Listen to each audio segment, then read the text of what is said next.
Yeah, the idea for the gig was like to do something different than just a normal show, and because we're really presenting like the record and the kind of process behind the record, so it's sort of like an installation, like the Sleep Well Beast, as so you get a sense of process, and like because all those people recorded on the album separately, but to have them kind of in their own space, but like playing with us and reacting to the music. So our hope was to kind of create a visual experience, but also like musically something related to kind of show process a little bit, like because those are elements that make a big contribution to the record.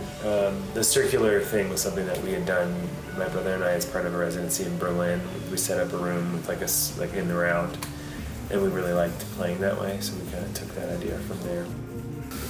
Well, I think here it's like, yeah, I mean, it's sort of purpose built for us to do our thing and like be able to play together as a band. I think just the open room aspect of it, and just in it's like kind of in this open field, and just more space, and I don't know. I think having recorded most of my other records in Brooklyn or in New York, or kind of like moving around, and we had a small studio there. This is like a expanded version, big version, 80% bigger or something. Anyway, yeah, I think just all of that, and also just moving around, because when we started some of the recording, we were working in a church in Hudson, and we went out to like this funny place in California that was great, and then came back here, and then basically last summer sort of this was finished and we started working here. So I think just the whole, just like the vibe. Yeah. It took like 4 years between this record and the last one, right?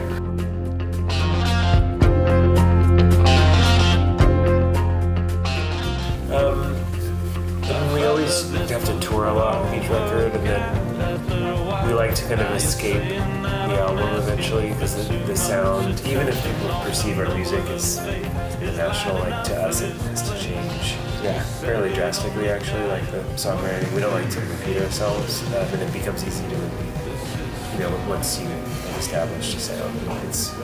I think that's the danger of rock bands. They kind of like fall in love with their own shadow or whatever. Yeah.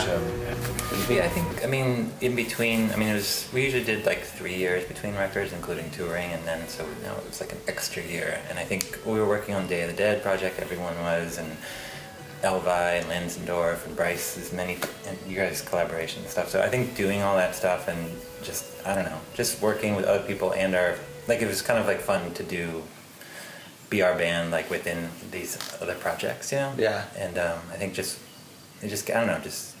everyone I think learned a lot. Yeah, we're like, I think a musician's part of what's amazing about music is you can always learn something. It's never a dead end. And then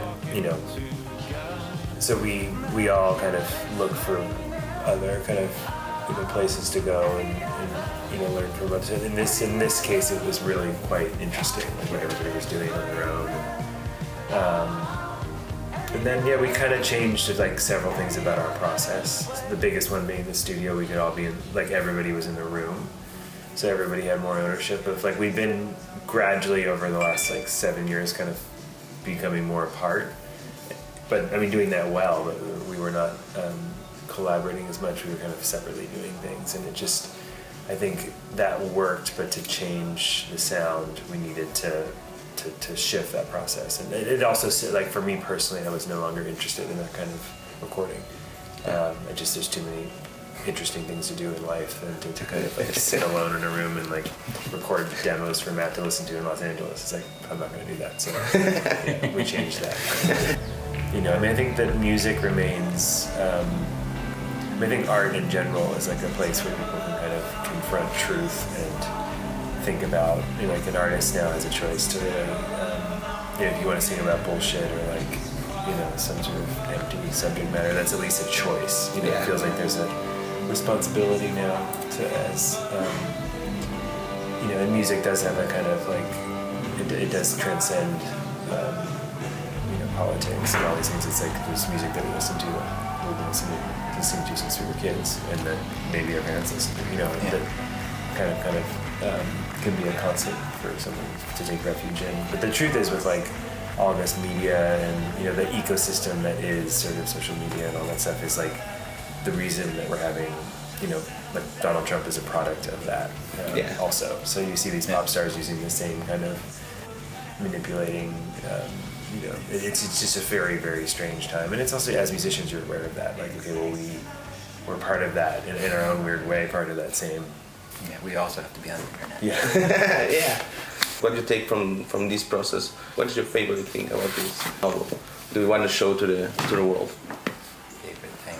I think, like, the sonic clarity and sort of definition, and being able to like hear parts and it sounds like a band playing, but there's also this sort of weird, like, gauzy glue that kind of permeates every track. Right? Yeah, it's just sort of that overall characteristic is my sort of takeaway, most enjoyable thing about it. And you? I mean, to me, it's actually the record. Creatively, it's the most realized record that we've made, and part of the feeling of that is like I don't. Usually, there's this feeling of kind of disappointment of like, oh, we didn't quite get there. This one, I don't feel that at all, and it actually means it's almost like if this were the last record, it'd be fine. Okay. Like, I feel like I feel the potential of everyone was realized in this album. So I literally every detail of it, I feel. I'm proud of. Yeah, there's a lot of like we captured like the raw energy of us playing live. We captured some of the most complex music we've ever written. We captured like sonically, it's there's just Matt's writing, like what he was doing lyrically feels like really focused to me. And so I there's lots about it that I